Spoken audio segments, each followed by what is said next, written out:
Good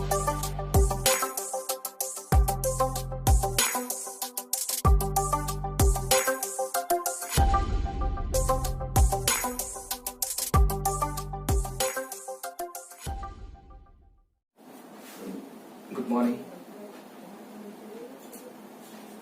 अच्छा, और ये जो डेमो लेक्चर इनवोतुर्क की तरफ से हो रहा है, वो डेमो लेक्चर आप सब लोग बहुत खुशी खुशी देख रहे होंगे। आप लोगों को अच्छा लग रहा होगा कि कुछ नया सीखने को मिलेगा। ठीक है, बढ़िया, ओके, वेरी गुड।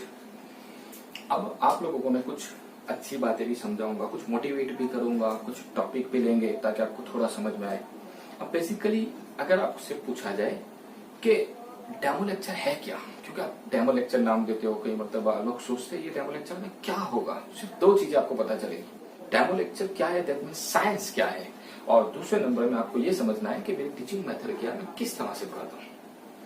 अब इन दोनों का सॉल्यूशन, साइंस क्या है वो तो मैं आपको समझाऊंगा, और दूसरा टीचिंग मेथड क्या है वो आप समझोगे, किस तरह से मैं पढ़ा रहा हूँ, आपको समझ में आ रहा है या नहीं आ रहा।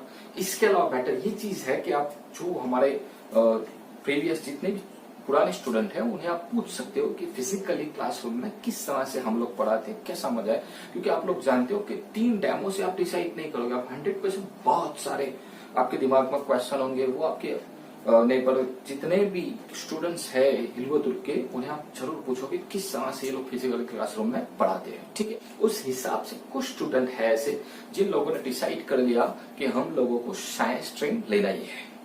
अब आपने डिसाइड कर लिया वन टाइम, उसके बाद आपको कोई भी बात, कुछ भी थिंक करने की जरूरत नहीं है, क्योंकि आपका जो डिसीजन है आप खुद कैपेबल हो कि आपका डिसीजन परफेक्ट ही होगा। अब थोड़ा मोटिवेशनल लेक्चर भी होगा, थोड़ा मैं कुछ आपको टीच लर्न भी करूंगा, थोड़ा टॉपिक समझाऊंगा। हालांकि इसके बाद वाले जो लेक्चर है मैं उसमें ज्यादा आपको टॉपिक डिस्कस करके और टीचिंग भी ज्यादा दूंगा साइंस के रिलेटेड, बट थोड़ा मोटिवेशनल लेक्चर भी है, तो मैं थोड़ा आपको इनिशियल में समझा दूं कि आफ्टर 10th आपको बहुत सारे क्वेश्चन आपके दिमाग में आते होंगे, आपके पेरेंट्स के, आपके रिलेटिव्स है, आपके ब्रदर एंड सिस्टर जो आसपास के बहुत सारे नेबरहुड है, बहुत आपको लोगों को डिस्टर्ब करेंगे, आपको बहुत सारे क्वेश्चन करेंगे, ये ले ले, ये अच्छा है, उसमें वो आएगा, तो आपके दिमाग में बहुत सारे क्वेश्चन होंगे, उसका भी शायद आपको सोल्यूशन इससे मिल जाए। तो आर्ट्स वाला, बेसिकली मैं आर्ट्स कॉमर्स अच्छी स्ट्रीम है ऐसा नहीं है, बट मैं साइंस पढ़ाता हूँ इसलिए साइंस अच्छी है, मैं अपने हिसाब से कहूंगा। तो आर्ट्स वाला स्टूडेंट है वो आर्ट्स का काम कर सकता है, कॉमर्स साइंस का नहीं। कॉमर्स वाला आर्ट्स वाले का काम करेगा लेकिन साइंस वाले का नहीं करेगा, लेकिन साइंस वाला स्टूडेंट है allrounder. Are you ready? Yes और नो आपको आंसर देना पड़ेगा, जितना आप एक्टिव रहोगे उतना मजा आएगा। ठीक, तो आफ्टर 10th बेटर स्ट्रीम कौन सी? साइंस। ठीक है, साइंस ले लिया, अब आपको किसी की नहीं सुनना, सिलेक्ट कर लिया, पसंद कर लिया, लाइक कर दिया, कोई बात नहीं है। अब कोई भी आए, आपने डिसाइड किया, आपका डिसीजन आपको चेंज नहीं करना है, क्योंकि आप कैपेबल हो, इतने बड़े हुए यार थे। अब उसके बाद आपको एक बात याद रखना है कि मैं एक फॉर्मूला 2011 से मैं पढ़ा रहा हूँ, 10 सालों से मैं सिर्फ एक ही फॉर्मूला दे रहा हूँ कि स्टूडेंट आफ्टर साइंस लाइक करने के बाद उसे करना क्या है। तो ये एक फॉर्मूला है, LKTMT2D। कुछ स्टूडेंट परेशान हो गए होंगे, सर ये है क्या, नाम देख के ऐसा लगता होगा क्या है ये सर, कुछ समझ में नहीं आया। तो LK that means like, like मतलब आप लोगों को साइंस पसंद है, आप खुद की मर्जी से ले रहे हो, किसी के कहने से नहीं लिया, आपने खुद लिया है, साइंस लाइक है। TM that means teaching method, मतलब कि अब साइंस लेना ही है तो आपके सामने बहुत सारे स्कूल आएगी, ये स्कूल अच्छी है, ये स्कूल बढ़िया, बहुत सारी स्कूल होगी, तो सब में आप जाओगे डेमो में, तो क्या चेक करोगे? टीचिंग मेथड की जो पढ़ा रहा है वो समझ में आ रहा है, और वो बहुत इंपॉर्टेंट है। ये वर्ड्स जो है ना टीचिंग मेथड वाला, बहुत इंपॉर्टेंट है। आप मान लो इतना बड़ा एरिया और बहुत बड़ी बिल्डिंग हो, बड़ी बड़ी स्कूल हो, जहाँ पे एक ही क्लास में 200, 400, 500 बच्चे पढ़ते हो, लेकिन आप लास्ट बेंच पे या जहां कहीं पे बैठे हो और आप क्वेश्चन नहीं कर सकते, इट्स नॉट बेटर, ये आपके लिए अच्छा नहीं है। वहीं पर हो जहां पे आप क्वेश्चन कर सकते हो, वो जो सर पढ़ा रहा है वो आपको समझ में आ रहा है, 1 करोड़ 2 करोड़ का स्ट्रक्चर हो स्कूल का, वो इम्पोर्टेंट नहीं है, लेकिन जो पढ़ा रहा है वो आपके समझ में आए, वो इम्पोर्टेंट है। ठीक है, तो आपको वो चेक करना है, वो क्या होता है? Teaching method. और थर्ड नंबर में T2T का मतलब है day to day work. Number 1 ये आपको लाइक करवाएगा साइंस, ये आपको पता करवाएगा टीचिंग मेथड, स्कूल कौन सी और डे टू डे वर्क आपको बताएगा कि साइंस सिलेक्ट कर लिया, स्कूल सिलेक्ट कर ली, अब हमें क्या करना है, डे टू डे वर्क करना है। अब डे टू डे वर्क में साइंस में जो एक दिन में चलेगा, 3 एग्जाम्पल होंगे, 3 थियरी होगी, अगर वो घर जाके करोगे तो आपके लिए 2 कलाक का प्रिपरेशन है, या 3 घंटे का, या 2 घंटे का, या 1 घंटे का नॉर्मली प्रिपरेशन है। लेकिन आप कल पे छोड़ दोगे, परसों पे छोड़ दोगे, बस इस तरह सोचते जाओगे भाई करेंगे, आराम से करेंगे, तो आपके लिए और प्रेशर क्रिएट होता जाएगा और वही बहुत ज्यादा हो जाएगा जो आप लास्ट में नहीं कर पाते। ठीक है, तो ये बहुत इंपॉर्टेंट है। लाइक कर दिया, टीचिंग मेथड चेक कर लिया और डे टू डे वर्क करने लग जाओ, इज इक्वल टू सक्सेस, कामयाब हो जाओगे आप। ठीक है, ओके। अब साइंस जो स्टैंडर्ड 10th में आपका एक सब्जेक्ट था साइंस, जिसमें एक पार्ट्स 3 पार्ट्स में डिवाइड था साइंस, जिसमें इनिशियल में बायोलॉजी था, सेकंड पार्ट्स में केमिस्ट्री था और थर्ड पार्ट्स में, हालांकि मुझे इतना याद नहीं है स्टैंडर्ड 10 का, लेकिन इतना जरूर पता है कि चैप्टर 10 से फिजिक्स स्टार्ट हो रहा है और 10, 11, 12 और 13, 14 तक शायद फिजिक्स रहता है। तो ये 5 चैप्टर है। वो एक पोर्शन था, सब्जेक्ट कौन सा था, फिजिक्स था, जो मेरा सब्जेक्ट है, जो मुझे आपको पढ़ाना है। ओके, उसके अलावा केमिस्ट्री और बायोलॉजी, ये तीनों पोर्शन थे साइंस में। ये तीनों पोर्शन आप जो स्टैंडर्ड 10th में पढ़े वो डिटेल में आप पढ़ोगे तो 11, 12 साइंस हो जाएगा। वही चीज आपको पढ़ना है। और एक और सब्जेक्ट है जो मैथ्स, जो बायोलॉजी के ऑप्शन में आएगा। हालांकि आप ये तीनों साथ में लेते हो तो आपका साइंस ही है। अगर मैथ्स लेते हो तो बायोलॉजी नहीं आएगा, ये 2 और मैथ्स आएंगे। लेकिन ये फिजिक्स केमिस्ट्री कॉमन सब्जेक्ट है, ये तो कंपलसरी आपको आएंगे। ठीक है, कुछ भी सिलेक्ट करो, बायोलॉजी करो या मैथ्स करो, फिजिक्स तो आना ही है। तो ये जो फिजिक्स है, ये वर्ड्स कहां से आया, ग्रीक वर्ड से फ्यूजिस, ग्रीक वर्ड्स फ्यूजिस से फिजिक्स। और ऐसे भी कहते हैं कई मतलब संस्कृत में भौतिकी, फिजिकी या भौतिकी से हम इसे भौतिक विज्ञान, जो इसे गुजराती में कहते हैं। ठीक है, आपको कुछ ज्यादा इसमें अंडरस्टैंडिंग नहीं होगा, बट ये बेटर है आपके लिए, फ्यूजिस फिजिक्स। ठीक है, फिजिक्स का मतलब क्या है, what is physics. Now first हमें यही समझना है कि डेफिनेशन, मेरा सब्जेक्ट है फिजिक्स, तो आपने जो चैप्टर 10 to 14 पढ़े होंगे तो कई स्टूडेंटों को उसमें बहुत डिफिकल्टीज आती है, बहुत बोरिंग लगता है। लेकिन ऐसा जैसे आप समझते हो वैसा नहीं है, इतना हार्ड नहीं है फिजिक्स। क्योंकि स्टूडेंट 2 तरह के होते हैं, एक रटने वाला स्टूडेंट होता है, एक समझने वाला स्टूडेंट होता है। अब जो रट रहा है उसके लिए बोरिंग तो हो गई, और जो समझ रहा है वो अच्छी तरह से समझ रहा है तो उसे कहीं ऐसा कुछ बोरिंग लगने वाला नहीं है। और वैसे भी आप याद रखना, मैं आपको बहुत कुछ समझाऊंगा, इंटरेस्टिंग पॉइंट, कि आप याद रखो, अगर कोई पॉइंट्स ऑफ व्यू, मान लो कोई थियरी आप रट रहे हो तो वो आपके दिमाग में डिप्रेशन ही क्रिएट करेगी। और अगर कोई थियरी को आप समझ रहे हो तो वो आपको खुशी फील होगी, मतलब आपको हैप्पीनेस फील होगी, आप सोचोगे मैं खुश हूं, मुझे बहुत मजा आ रहा है पढ़ाई में। तो ये सब तभी मजा आएगा जब आप अंडरस्टैंडिंग करोगे, समझ के पढ़ोगे। रट्टा मारोगे मरोगे। ठीक, तो फिजिक्स है क्या, what is physics. Physics means to study nature, nature को समझना है। आपकी रियल लाइफ में आप ऐसा सोच लेते हो, आप मान लेते हो कि आपको फिजिक्स नहीं पढ़ना, लीव कर देते, कोई बात नहीं है, छोड़ दो। लेकिन आप अर्ली मॉर्निंग में, जब गैट ऑफ अर्ली मॉर्निंग आप खड़े होते हो तो सुबह में उठ के आपको ये डिफरेंट कलर्स में सब कुछ दिखाई देता है। किसकी वजह से, विजिबल लाइट की वजह से, कि सन रेज में से कुछ लाइट इंसिडेंट होती है कुछ ऑब्जेक्ट पे, और वही रिफ्लेक्ट होकर आपकी आई तक पहुंचती है और आपको वो चीजें सब दिखाई देती है। रिफ्लेक्शन की मेथड भी है और विजिबल लाइट की वजह से। तो ये विजिबल लाइट है क्या, फिजिक्स तो है। देख सकना भी किसकी वजह से आप देख रहे हो, फिजिक्स की वजह से। सुन रहे हो तो आप साउंड है उसकी वजह से, ये भी तो फिजिक्स में है। समझ में आ रहा, आप वॉक कर रहे हो, चल रहे हो तो ये फ्रिक्शन की वजह से, वो भी तो फिजिक्स में। आप कार वगैरह में जा रहे हो, उसमें वेलोसिटी, एक्सेलरेशन, डिस्टेंस कवर कर रही है, उसकी स्पीड बता रही है स्पीडोमीटर में, वो डिस्प्लेसमेंट हो रहा है उसका। तो ये सारे वर्ड्स फिजिक्स के साथ जुड़े हुए हैं। तो आपकी रियल लाइफ में आप जब सर्वाइव करते हो तो आपके आसपास में एवरीवेयर जहां भी आप देखोगे आपको फिजिक्स दिखाई देगा। तो आपको पढ़ना ही पड़ेगा physics. Physics to study nature. कई हमारे दिमाग में क्वेश्चन होते हैं, अर्ली मॉर्निंग सनसेट, सनराइज या सनसेट टाइम्स, वो रेडिश टाइप हमें सन दिखाई देता है। ये फेनोमेना आप पढ़ोगे स्टैंडर्ड 10 में। क्यों, व्हाई, किसकी वजह से ब्लू स्काई होता है, ये किसकी वजह से हो रहा है। ये डिफरेंट जितनी भी नेचर वो सब आपको नेचुरल प्रोसेस है वो कैसे हो रही है, ये आपके दिमाग में बहुत सारे क्वेश्चन है, तो इसका सॉल्यूशन आपको फिजिक्स देगा। साइंस आपको लेना पड़ेगा, समझना पड़ेगा साइंस को। अब नेचर की बात आई तो नेचर में क्या होता है, नेचर में क्या है, पूरा यूनिवर्स, गैलेक्सी, पूरे यूनिवर्स को आपको समझना है, वही तो साइंस है। परेशान मत होना, इंटरेस्ट हो रहा है आप लोगों को, मजा आएगा थोड़ा थोड़ा, क्योंकि मैं आपको बेसिकली आज पढ़ाऊंगा क्या, सिर्फ एक ही definition, what is charge. Charge के बारे में तो आप पढ़े ना स्टैंडर्ड 10 में, क्यू चार्ज, इलेक्ट्रॉन, प्रोटॉन वगैरह। व्हाट इज चार्ज, चार्ज है क्या, कहां से आए, ये चार्ज कहां रहते हैं, ये चार्ज कैसे कैलकुलेट करते हैं। आप स्टैंडर्ड 10 में एग्जाम्पल भी आपने सॉल्व किए होंगे, Q is equal to n e, but आपने पक्का नहीं समझा होगा ये चार्ज कहां रहते हैं और कैसे सॉल्व करते हैं। मैं आपको अच्छा समझाऊंगा, व्हाट इज चार्ज इतना समझाऊंगा बट बहुत क्लियर होगा। उसके बाद नेक्स्ट लेक्चर में हम पढ़ेंगे व्हाट इज करंट, फिर व्हाट इज रेजिस्टेंस उसके नेक्स्ट लेक्चर में। तो चार्ज, करंट, रेजिस्टेंस, बेसिकली ये सब आप समझ में आपके आएगा तो आप समझ लो आपको इलेक्ट्रिसिटी समझ में आएगा। ये इलेक्ट्रिसिटी जो जिसके बिना आज नहीं चल रह सकते आप लोग, वही इलेक्ट्रिसिटी को पूरा समझना है तो मैं 3 डेफिनेशन आपको समझाऊंगा। हालांकि पूरा फिजिक्स खत्म हो जाएगा ऐसा नहीं है, वो तो आप रेगुलर फिजिकली क्लास में आओगे क्लासरूम में तो आपको और मजा आएगा, बहुत बढ़िया। 11 12 पढ़ेंगे चैप्टर 1 बाय 1 तो बहुत इंटरेस्ट भी होगा आपको, ठीक है।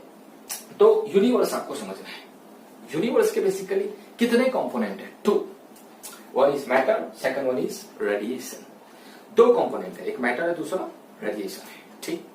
Radiation means what, sun rays that means light, आपकी लैंग्वेज में आप इसे क्या कहते हो, लाइट कहते हो। लाइट के बारे में पढ़ना है, ये यूनिवर्स में है। और matter, 3 type of matter, solid, liquid and gas. एक और मैटर आती है 4th टाइप, प्लाज्मा जिसे कहते हैं, 108 डिग्री सेल्सियस सन से मिलती है, जो एनर्जी क्राइसिस की फ्यूचर में प्रॉब्लम होगी तब ये बहुत इंपॉर्टेंट होगा प्लाज्मा। हालांकि यहाँ पे इतना डिटेल में आपको पढ़ना नहीं है अभी, तो सिर्फ ये 4th टाइप आप मान लो। अभी 3 टाइप है आपके पास, कौन से, सॉलिड, लिक्विड एंड गैस। तो मैटर के 3 टाइप है, सॉलिड, लिक्विड एंड गैस।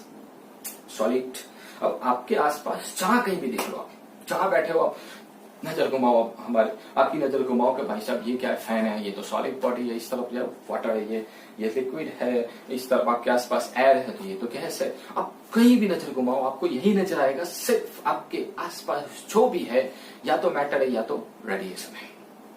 यही तो यूनिवर्स है और उसी को तो समझना है, यही तो फिजिक्स है। समझ में आ रहा है? Are you ready? Yes. Positive रहना, be always positive. Any situation आपके दिमाग में सिर्फ यही होना चाहिए, इट्स पॉसिबल। पॉसिबल वर्ड्स होना चाहिए, everything is possible. Impossible words नहीं आने चाहिए। हालांकि मैं आपको एक क्वेश्चन कर लूं कि मैं आपको कह दूं पैसिफिक ओशियन समझ रहे ना, पैसिफिक पूरा पानी भरा हुआ ओशियन, वो ओशियन को आप एक बकेट में भरना चाहते हो, फील करना चाहते हो तो कैसे करोगे? तो कुछ स्टूडेंट करेंगे कि सर ये तो इम्पॉसिबल वर्ड्स है, ये कैसे हो सकता है सर, ये कैसे क्वेश्चन कर रहे हो, पैसिफिक ओशियन को एक बकेट में कैसे भर सकते हैं, इम्पॉसिबल। लेकिन ये नेगेटिव वर्ड्स है। इम्पॉसिबल वर्ड्स आपके दिमाग में कभी नहीं आना चाहिए। Every time that's only for one words in your mind, possible. यही होना चाहिए आपके दिमाग में, पॉसिबल है। कैसे पॉसिबल है सर? कोई बात नहीं, भर देंगे, आप लाओ बकेट, जितने बकेट आप लाओगे वैसे हम भरेंगे, हमें तो क्या है, भरना ही तो है। ये आपका आंसर होना चाहिए, बी पॉजिटिव। तो मैटर है radiation. Radiation means sunrise, light आप कहते हो जिसे। Solid, liquid and gas. Solid, liquid and gas, ये मैटर किससे बने हैं? तो ये एटॉम से बने हैं। बहुत सारे एटॉम्स अरेंज होते हैं और उन एटॉम्स के अमाउंट से क्या बनता है? Solid, liquid and gas. अब ये एटॉम्स ऐसे कैसे अरेंज किए होंगे जो सॉलिड बॉडी डिफरेंट होती है, लिक्विड डिफरेंट, गैस डिफरेंट, तो ये समझने के लिए आपको साइंस लेना पड़ेगा। कुछ क्वेश्चन भी होंगे, कुछ सॉल्यूशन भी होगा। तो एटॉम से बना है बेसिकली। एटॉम किससे बना है? एटॉम में क्या है? एटॉम, तो एटॉम के अंदर न्यूक्लियस होता है। जो न्यूक्लियस की रेडियस होती है 10⁻⁻⁴ मीटर। आप सोचो, रेडियस -14 मीटर, 0.0000001 मीटर, 1401 मीटर। सोचो कितना स्मॉल है न्यूक्लियस, इतना छोटा न्यूक्लियस है। 10⁻⁻14 मीटर रेडियस है। इतना सा कुछ दिखाई दे रहा, ठीक है। तो ये न्यूक्लियस है जो एटॉम्स के अंदर है। ओके, आप कहोगे न्यूक्लियस के अंदर भी कुछ है सर? यस, उसके अंदर भी क्या है? प्रोटॉन एंड न्यूट्रॉन, ये छोटे पार्टिकल है। बेसिकली अब 3 पार्टिकल के बारे में स्टैंडर्ड 10 में आपने सुना होगा, इलेक्ट्रॉन, प्रोटॉन एंड न्यूट्रॉन। अब 2 पार्टिकल का नाम बताया मैंने, एक प्रोटॉन है, दूसरा न्यूट्रॉन। ये दोनों कहां पे? न्यूक्लियस के अंदर है। ठीक है, तो एटॉम्स, किस तरह से एटॉम, ये मैंने मॉडल बनाया उसका। ये आपको दिखाई दे रहा है पूरा एटॉम, ये जो डार्क लाइन है दिखाई दे रहा है आपको एटॉम। उस एटॉम के अंदर ये जो आपको दिखाई दे रहा है वो न्यूक्लियस है, ये न्यूक्लियस है। और न्यूक्लियस कैसा रहता है? पॉजिटिव। क्यों पॉजिटिव रहता है? क्योंकि 2 तरह के चार्ज होते हैं, एक पॉजिटिव चार्ज होता है और एक नेगेटिव चार्ज होता है। और 3 पार्टिकल होते हैं, इलेक्ट्रॉन, प्रोटॉन और न्यूट्रॉन, जिसमें से नेगेटिव चार्ज किसे मानते हैं हम? इलेक्ट्रॉन को। और पॉजिटिव चार्ज प्रोटॉन को। और न्यूट्रॉन, वो तो न्यूट्रल है, उस पर तो कोई चार्ज नहीं होता। न्यूट्रॉन पे कोई चार्ज नहीं होता, सिर्फ 2 ही चार्जेबल पार्टिकल है, one is electron, second one is proton. Electron negative chargeable है और प्रोटॉन पॉजिटिव चार्जेबल है। तो आप देख सकते हो न्यूक्लियस के अंदर प्रोटॉन और न्यूट्रॉन है, जिसमें से न्यूट्रॉन तो न्यूट्रल है, जिसपे कोई चार्ज नहीं है, और प्रोटॉन तो पॉजिटिव चार्जेबल है, इसीलिए न्यूक्लियस को हम पॉजिटिव मानते हैं। एटॉम के सेंटर में न्यूक्लियस है, उसमें प्रोटॉन है, इसीलिए उसे पॉजिटिव मानते हैं। ओके, उसके बाद एक और पार्टिकल रहा, आप लोग सोच रहे होंगे सर वो पार्टिकल कहां गया? इलेक्ट्रॉन। तो आप देख सकते हो कि इस न्यूक्लियस के आसपास ये जो ऑर्बिट है, बहुत सारी ऑर्बिट होगी, मैंने एक बनाई आपको समझाने के लिए, 1 orbit, 2 orbit, 3 orbit, infinite orbit. तो ऑर्बिट में यहां पे जो आपको इलेक्ट्रॉन दिखाई दे रहा है वो क्या कर रहा है? रिवॉल्यूशन कर रहा है। इलेक्ट्रॉन न्यूक्लियस के अराउंड रिवॉल्यूशन करेगा। Electron revolves around the nucleus, घूम रहा है, न्यूक्लियस के आसपास घूम रहा है। प्रोटॉन, न्यूट्रॉन अंदर बैठे हुए हैं और इलेक्ट्रॉन बाहर घूम रहा है। समझ में आ रहा है? ठीक।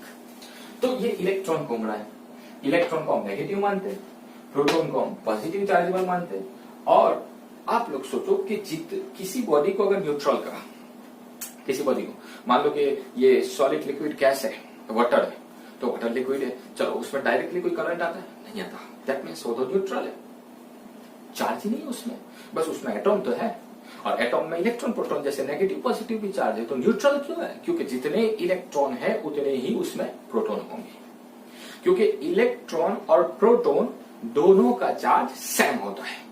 कितना होता है? 1.6 इंटू 10⁻⁻19 कूलम। सिर्फ इतना कि यही चार्ज प्रोटॉन के लिए प्लस में होगा और इलेक्ट्रॉन के लिए माइनस में होगा। अब दोनों चार्ज सेम है, एक प्लस है माइनस है, टोटल करोगे तो 0 ही हो जाएगा ना, प्लस माइनस 0।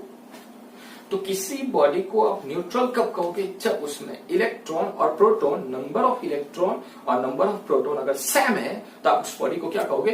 न्यूट्रल कहोगे, चार्जलेस, 0 चार्ज। समझ में आ रहा है? ठीक। तो न्यूट्रल कहेंगे उस बॉडी को। तो आप यहां कह सकते हो एटम को हम न्यूट्रल मानते हैं। क्यों न्यूट्रल मानते हैं? क्योंकि उसका टोटल चार्ज 0 होता है। क्यों 0 होता है? क्योंकि जितने इलेक्ट्रॉन उतने प्रोटॉन, और जितने प्लस माइनस ये होते हैं उसी हिसाब से वो क्या हो जाएंगे? 0 हो जाएंगे। जितने इलेक्ट्रॉन है उतने प्रोटॉन है। Are you ready? समझ में आ रहा है आप लोगों को? तो क्या पता चला? चार्ज 2 तरह के होते हैं, पॉजिटिव, नेगेटिव। पॉजिटिव किसे मानते हो? प्रोटॉन को। नेगेटिव किसे मानते हो? इलेक्ट्रॉन को। प्रोटॉन कहां रहता है? न्यूक्लियस के अंदर, और इलेक्ट्रॉन कहां रहता है? न्यूक्लियस के बाहर। यस। अब आप सोचो कि ये जो प्रोटॉन, न्यूट्रॉन है जो न्यूक्लियस के अंदर है, वहां पे एक फोर्स एक्ट करता है। जो आप 11 साइंस लोगे तो फर्स्ट चैप्टर में 4 फंडामेंटल फोर्सेस आएंगे, उसमें से एक है जिसका नाम है स्ट्रॉन्ग न्यूक्लियर फोर्स। क्या फोर्स है? स्ट्रॉन्ग, बहुत स्ट्रॉन्ग है ये। न्यूक्लियर फोर्स होता है इनसाइड द न्यूक्लियस, ये एक्ट करता है between proton proton, neutron neutron and proton neutron. और ये फोर्स एट्रैक्टिव टाइप फोर्स होता है, मीन्स के 2 प्रोटॉन को पकड़ के रखता है, 2 न्यूट्रॉन को पकड़ के रखता है, या प्रोटॉन न्यूट्रॉन को। इसका मतलब कि अगर इस न्यूक्लियस में बहुत सारे प्रोटॉन है तो उन्हें अंदर पकड़ के रखा हुआ है स्ट्रॉन्ग न्यूक्लियर फोर्स ने। और यही फोर्स की वजह से आप किसी भी बॉडी में से प्रोटॉन को कभी नहीं निकाल सकते, इम्पॉसिबल। ये हो सकता है कि आप प्रोटॉन को कभी भी नहीं निकाल सकते किसी भी बॉडी में से। तब आपके दिमाग में आएगा सर प्रोटॉन न्यूट्रॉन को तो इसने पकड़ के रखा हुआ है न्यूक्लियस के अंदर, इस फोर्स ने। तो जो इलेक्ट्रॉन रिवॉल्यूशन कर रहे हैं ऑर्बिट में, उन इलेक्ट्रॉन को हम क्या मानते हैं? Free electron. फ्री इलेक्ट्रॉन होते हैं, लेकिन सभी ऑब्जेक्ट में इलेक्ट्रॉन फ्री हो ऐसा जरूरी नहीं है। सब समझ में आ रहा है लोगों को? आप तीन तरह के ऑब्जेक्ट समझोगे, एक कंडक्टिंग बॉडी होगी, एक इंसुलेटिंग बॉडी होगी और एक सेमीकंडक्टर। तीन तरह का होता है, conductor, insulator and semiconductor. Conductor किसे कहते हैं? कॉपर, एल्यूमिनियम, ये सब कंडक्टर में आता है। जैसे इंसुलेटर में प्लास्टिक ग्लास है जिसमें से कोई करंट पास नहीं होता, वो इंसुलेटर होता है। और सेमीकंडक्टर आता है जो इनिशियल में तो वो इंसुलेटर ही रहता है, लेकिन टेम्परेचर बढ़ाने से वो कंडक्टर बन सकता है बीच में। ये वो है जिसमें से करंट पास होगा, ये वो है जिसमें से करंट पास नहीं हो सकता, और ये वो है जो इनिशियल में इंसुलेटर होगा लेकिन टेम्परेचर बढ़ाने से ये कंडक्टर बनेगा।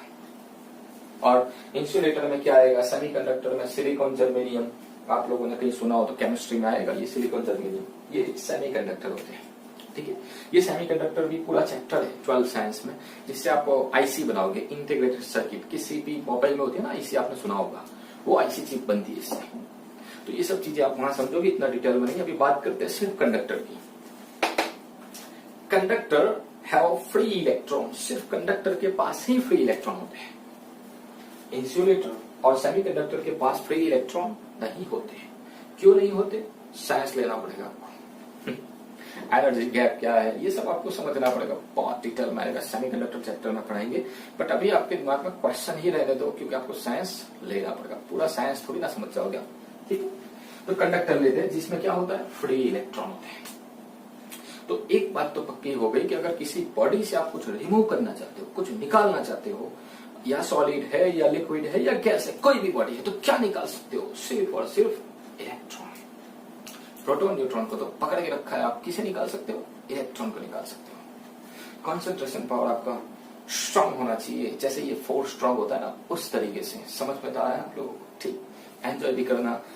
मान लो मैं आपको एक क्वेश्चन करूँ, मुझे याद है अभी, उसमें था आईआईटी में, कि अगर कोई रेस चल रही है, बहुत सारे इंसान रनिंग कर रहे हैं, पार्टिसिपेंट से भाग रहे हैं सब एक साथ में, और सेकंड पोजीशन पे अगर कोई इंसान है, उसे क्रॉस करके अगर आप आगे निकल गए, तो आप कौन सी पोजीशन पे आए? गलत। आपने जो आंसर दिया वो गलत। कुछ स्टूडेंट ने सही दिया होगा, लेकिन बहुत सालों ने सोचा होगा सब फर्स्ट पे आए। रॉन्ग, आप फर्स्ट पे नहीं आए, क्योंकि आप किसे क्रॉस करके आ गए? सेकंड वाले को, तो आप सेकंड पे ही आए, आपने फर्स्ट वाले को क्रॉस नहीं किया। ठीक है, तो आपका ध्यान पक्का होना चाहिए, कंसंट्रेशन पावर होगा तो आपको मजा आएगा समझने में भी। ठीक है, तो कंडक्टर वो है जिसके पास फ्री इलेक्ट्रॉन होते हैं। एक अच्छा एग्जांपल है, बहुत बढ़िया, कि मैंने यहाँ पे ए और बी, ये दोनों न्यूट्रल बॉडी ली। Neutral means what? Number of electron is equal to number of proton, number of electron is equal to number of proton. जितने इलेक्ट्रॉन होंगे उतने ही प्रोटॉन होंगे, और दोनों का चार्ज सेम है, प्लस माइनस, टोटल 0 चार्ज। इसे हम न्यूट्रल बॉडी कहते हैं। जिस बॉडी का टोटल चार्ज 0 होगा, उस बॉडी को हम क्या कहेंगे? न्यूट्रल। क्या न्यूट्रल बॉडी का होना दैट मीन्स क्या ये होगा उसमें इलेक्ट्रॉन प्रोटॉन नहीं है? नहीं, इलेक्ट्रॉन भी है, प्रोटॉन भी है, लेकिन न्यूट्रल क्यों है? क्योंकि जितने इलेक्ट्रॉन है उतने प्रोटॉन है। एक दूसरे को ये न्यूट्रल कर देते हैं, न्यूट्रलाइज कर देते हैं पॉजिटिव नेगेटिव की वजह से। ठीक है, तो ये बॉडी ए, ये बॉडी बी, ये भी न्यूट्रल, ये भी न्यूट्रल। अब मान लो मैंने आपको बताया किसी बॉडी में से आप क्या निकाल सकते हो? सिर्फ इलेक्ट्रॉन। तो मैंने इस बॉडी से 10 इलेक्ट्रॉन निकाल लिए। अब थे कितने? वैसे तो इलेक्ट्रॉन प्रोटॉन तो बहुत सारे होते हैं, number of electron, number of proton यहां थोड़ी ना पता चलेगा। आप एग्जाम्पल सॉल्व करोगे तो आपको पता, अब सेमेस्टर 3 में चैप्टर 1 में आएगा कितने इलेक्ट्रॉन कितने प्रोटॉन, कैलकुलेट करोगे तब पता चलेगा। मैंने एक एग्जांपल सॉल्व किया था, 250 ग्राम वाटर अगर है, 250 ग्राम वाटर है, तो उसमें 1.3 इंटू 10⁻⁷ कूलम इतने चार्ज होते हैं। ठीक है, इसलिए मैं आपको सिर्फ समझाने के लिए यहाँ मैंने सपोज किया है। मान मत लेना कि 50 इलेक्ट्रॉन है या 50 प्रोटॉन है। तो इस बॉडी में 50 इलेक्ट्रॉन है 50, और इसमें 50 प्रोटॉन है। 50 electron 50 proton, plus minus total 0, neutral. इसी तरह इसी भी बॉडी में सेम हमने मान लिया 50 इलेक्ट्रॉन 50 प्रोटॉन, तो ये भी न्यूट्रल है, सेम दोनों में प्लस माइनस 0। ओके, अब इस बॉडी से आपने इस बॉडी पे ए से बी पे कितने इलेक्ट्रॉन ट्रांसफर किए आप देख सकते हो यहाँ 10 इलेक्ट्रॉन। कितने इलेक्ट्रॉन ट्रांसफर किया आपने 10। यहां से यहां मूव करवाए, क्योंकि किसी बॉडी से आप निकाल सकते हो तो इलेक्ट्रॉन निकाल लिए कितने 10। इसके पास थे कितने 50, आपने 10 रिमूव कर दिए तो बचे कितने 40, लेकिन प्रोटॉन तो 50 ही है ना। इसके पास इलेक्ट्रॉन कितने थे 50, और कितने इलेक्ट्रॉन यहां से यहां मूव कर रहे हैं 10, तो कितने हुए 10 प्लस होंगे ना उसमें 60, और प्रोटॉन तो 50 ही रहेंगे। अब आप सोचो इसमें 40 इलेक्ट्रॉन 40 प्रोटॉन को समझ में ना न्यूट्रलाइज कर रहे हैं, 40 इलेक्ट्रॉन 40 प्रोटॉन, तो पी आपके पास इस बॉडी में प्लस 10 ही चार्ज बचेगा। और इस बॉडी में आप देखो 50 इलेक्ट्रॉन 50 प्रोटॉन को न्यूट्रलाइज करेंगे, तब भी आपके पास 10 इलेक्ट्रॉन जो एक्स्ट्रा बॉडी बी का चार्ज होगा। तो आप सोच सकते हो कि इस बॉडी का चार्ज हुआ प्लस 10 और इस बॉडी का चार्ज हुआ माइनस 10। कितना चार्ज मूव हुआ प्लस 10, और कितना इसने चार्ज को रिमूव किया, मतलब इसने चार्ज दिया और इसने चार्ज लिया। बॉडी ए से कितना चार्ज रिमूव हुआ दूर हुआ तो प्लस 10, क्योंकि अब जो देने वाला है वही तो धनवान होता है। आप लोगों ने कहीं सुना होगा यार, ये सब रियल लाइफ नॉलेज से, ये दे रहा है वो ले रहा है, ठीक है। तो इसने दिया खुद पॉजिटिव बना प्लस 10, और जिसने लिया वो खुद नेगेटिव बना माइनस 10। तो आप किसी भी बॉडी का चार्ज कैलकुलेट कर रहे हो तो आपने क्या देखा 10 इलेक्ट्रॉन थे, 20 इलेक्ट्रॉन हो सकते हैं, 50 इलेक्ट्रॉन हो सकते हैं, 100 200 n इलेक्ट्रॉन हो सकते हैं, तो क्या n ही चार्ज ट्रांसफर होगा। तो किसी बॉडी का चार्ज अगर आप कैलकुलेट करना चाहते हो तो कौन सा फॉर्मूला यूज करोगे, Q is equal to plus minus n e. N is equal to what number of charge, and e is equal to charge of electron 1.6 10⁻⁻90 coulomb. तो आपको समझ में आया होगा कि Q is equal to plus minus n e हम body का charge calculate कर सकते हैं। इसमें n इज इक्वल टू 10 था, इसमें भी 10 था, क्योंकि 10 इलेक्ट्रॉन गए 10 उसने लिए। समझ में आया। ये वाला फॉर्मूला आपने यूज किया था स्टैंडर्ड 10 में, और इसमें से आप n फाइंड करते थे, बॉडी का चार्ज फाइंड करते थे, तो आपको पक्का समझ में आएगा चार्ज है क्या। हम फिजिक्स में क्या पढ़ रहे हैं, पूरा यूनिवर्स, मेटल और रेडिएशन, मेटल में क्या सॉलिड लिक्विड गैस किससे बना, एटॉम से, एटॉम किससे, न्यूक्लियस से, न्यूक्लियस में क्या प्रोटॉन न्यूट्रॉन, और उसके अराउंड कौन रिवॉल्यूशन करता है इलेक्ट्रॉन। वही इलेक्ट्रॉन फ्री होते हैं कंडक्टर में, और वही इलेक्ट्रॉन को हम रिमूव करवा सकते हैं, और उसी से हम चार्ज कैलकुलेट कर सकते हैं। Q is equal to plus minus n e, n is equal to 1 2 3 4 कितने इलेक्ट्रॉन मूव होंगे इंटीजर मल्टीपल फॉर्म में, 1.5 इलेक्ट्रॉन नहीं, 1.2 इलेक्ट्रॉन नहीं, 1 2 3 इंटीजर मल्टीपल फॉर्म में। समझ में आया। इतने इस तरह से इलेक्ट्रॉन तो स्मॉलेस्ट यूनिट होता है, उसे थोड़ी ना तोड़ोगे आप। इलेक्ट्रॉन का मास देखो 10⁻31 kg, -31 kg, कितना छोटा इलेक्ट्रॉन है, देख भी नहीं सकते आप। ये बॉड ये सब सॉलिड बॉडी आप जितना भी आपके आसपास इलेक्ट्रॉन से बनाए तो कितना छोटा इलेक्ट्रॉन होगा। अब इतना छोटा इलेक्ट्रॉन, अब इसमें भी आप क्या उसे डिवाइड करोगे, उसे भी क्या तोड़ दोगे। वैसे तो पार्ट्स पॉसिबल है, बट वो स्टैंडर्ड 12 की बात है। अभी मान लो सबसे स्मॉलेस्ट आपके लिए क्या है इलेक्ट्रॉन, और आप देख सकते हो प्रोटॉन और न्यूट्रॉन दोनों का मास सेम होता है 1.67 इंटू 10⁻27 kg, तो दोनों का मास सेम मान लेते हैं। हालांकि एएमयू में डिफरेंट होता है, बट एएमयू में मेजर करने के लिए आपको तो अभी 12 साइंस में न्यूक्लियस चैप्टर पढ़ना है, बहुत दूर है। ओके, और यूनिट ऑफ चार्ज कूलम, क्योंकि बेसिकली आपने चार्ज को माइक्रो कूलम नैनो कूलम में लिया होगा, क्योंकि कूलम चार्ज तो बहुत बड़ा यूनिट है। क्योंकि एक कूलम चार्ज अगर किसी बॉडी से अगर आपको निकालना है तो आपको 198 ईयर्स लगेंगे, इसीलिए बहुत बड़ा यूनिट होता है। इसके आगे माइक्रो या नैनो ऐसा कुछ लिखा जाता है 10⁻⁻6 कूलम, 10⁻⁻9 कूलम, इतना चार्ज रिमूव करते हैं, कूलम में भी नहीं लेते। ठीक है, तो ये चार्ज कूलम साइंटिस्ट के नाम से उसका यूनिट है चार्ज का। तो व्हाट इज चार्ज, सिर्फ इतना मैं आपको समझा रहा था। अभी मैंने आपको कुछ पढ़ाया नहीं है, मैंने आपको कुछ भी पढ़ाया नहीं है, सिर्फ मैं आपको दिखा रहा था साइंस है क्या। और बहुत ही इंटरेस्टिंग है, आप साइंस लोगे तो ऑल राउंडिंग, मतलब कि सब काम कर पाओगे, बहुत मजा आएगा आपको। बहुत सारे क्वेश्चन आपके दिमाग में होंगे, लेकिन धीरे धीरे जैसे आगे नेक्स्ट लेक्चर आएगा तो आपको और भी समझाएंगे किस तरह से आपको वर्क करना है। तो अच्छी तरह से आपको समझना है, अच्छा लगा हो तो लाइक करना, और समझ में आया हो तो इल्वोदुर्ग स्कूल में एडमिशन लेना और फिजिकली क्लास हमारे अटेंड करना, आपको और मजा आएगा। उन पुराने स्टूडेंट्सों से पूछ सकते हो कि किस तरह से हम पढ़ाते हैं, बहुत मजा आएगा। हो सकता है वीडियो लेक्चर में आपको और समझ में ना आए, लेकिन फिजिकली क्लासरूम में इससे भी ज्यादा अच्छा समझ में आएगा। बेस्ट। व्हाट इज चार्ज, समझ में आया आप लोगों को, मजा आया होगा। नेक्स्ट लेक्चर में हम फिर मिलेंगे। व्हाट इज करंट, करंट में आपको पढ़ाऊंगा। मैं सिर्फ आपको इलेक्ट्रिसिटी समझाऊंगा, डेमो लेक्चर है। अगर आप अच्छी तरह से बहुत कुछ पढ़ना चाहते हो साइंस में, तो आपको इलेक्ट्रिक में एडमिशन लेना पड़ेगा और फिजिकली क्लासरूम में आप 8-10 दिन पढ़ना, हमारे क्लास किस तरह से हम पढ़ाते हैं, फिर आपको मजा आएगा।